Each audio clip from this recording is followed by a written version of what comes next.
Siyempre sa babaeng minamahal. My love, this is for you. Daniel Padilla, may pasabog na pa-shoutout sa kanyang bagong girlfriend. Sa gitna ng kanyang matinding performance sa harap ng napakaraming fans, hindi raw nakalimutang magpasalamat si Daniel sa kanyang mga taga-suporta, sa pamilya niya, at ang pinakapasabog, sa isang special someone na di umano'y walang iba kundi si Kyla Estrada. Oo, narinig mong tama. Habang naglalagablab ang energy ng crowd, may mga nakapansin na tila may pinasadyang mensahe si DJ. Siyempre sa babaeng minamahal. My love, this is for you.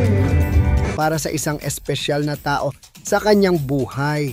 At mabilis na nachismis na ito raw ay si Kyla. Biglang uminit ang social media. Totoo na nga ba? Tanong ng mga fans.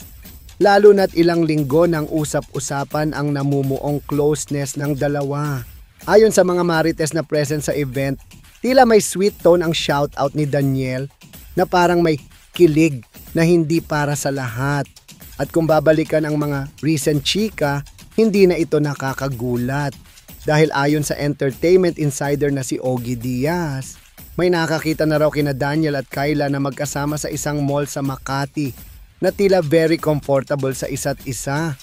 Hindi man diretsong kumpirmado, ang mga fans ay mabilis gumawa ng connection. Si Kyla Estrada na nga ba ang bagong queen sa puso ng Teen King?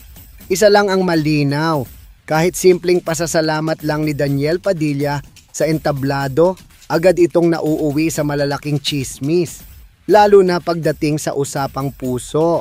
Habang wala pang opisyal na kumpirmasyon mula sa kampo ni na Daniel o Kyla, mukhang tuloy-tuloy pa rin ang kilig at intriga. Kaya tutok lang, dahil siguradong mas marami pa tayong aabangan sa love life ni DJ.